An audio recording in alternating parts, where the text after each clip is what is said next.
A palavra que eu quero trazer para você hoje vai falar sobre José. José foi um dos heróis da fé.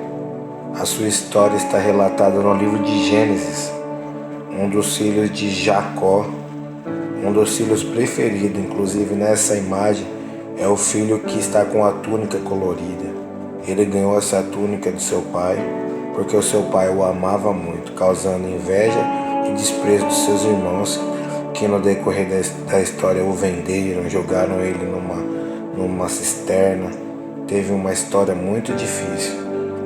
E em decorrer dessas coisas, José foi parar numa prisão. E nessa prisão, José, ele estava preso com outros prisioneiros.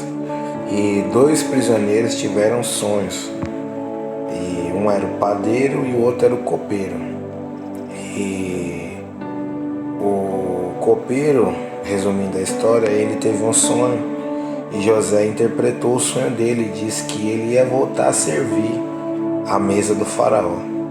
E ele falou: quando você estiver diante do faraó, lembre de mim.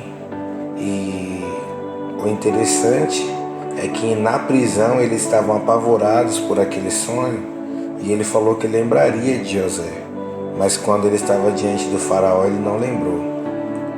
É assim na nossa vida. Muitas pessoas, quando elas estão na mesma situação que nós, elas estão junto com a gente no sofrimento, elas falam: olha, quando acontecer, quando o meu cativeiro virar, ela fala que vai lembrar da gente, mas ela não se lembra. Mas Deus fez algo acontecer terrivelmente. Um sonho terrível assombrou a Faraó. Mas depois de anos, aquele copeiro, ele foi lembrado, o homem que ajudou ele, que interpretou, que deu paz para ele. E é assim muitas vezes nas nossas vidas. Mesmo que as pessoas elas não se lembrem, elas se esqueçam daquilo que aconteceu, Deus vai fazer ela lembrar. Assim também aconteceu lá na vida de Assuero, Mardoqueu. Mardoqueu, ele salvou a vida do rei, ele não se lembrava. José, ele foi esquecido pelos homens, mas não foi esquecido por Deus.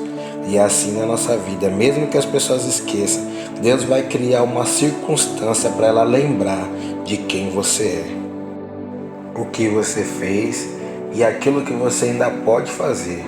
Porque infelizmente nós temos uma memória falha, e até nós, quantas vezes nós deixamos de ser grato a pessoas que já foram muito úteis para nós. E assim, muitas vezes a gente reclama que outras pessoas não se lembram, são ingratas, mas nós cometemos isso. Que hoje, assim como aquele copeiro se lembrou, hoje a gente vem a lembrar das pessoas que já nos foram úteis, porque assim é o reino de Deus. José estava esquecido pela sua família, pelo mundo todo, por Faraó, mas Deus não tinha se esquecido de José. Em toda a trajetória, a Bíblia fala, e Deus era com José, e Deus, ele passando por momentos difíceis, a Bíblia falava, Deus era com José. Hoje não é mais José, hoje é você. Mesmo que você esteja no vale, Deus é contigo, Deus é contigo e Deus é contigo.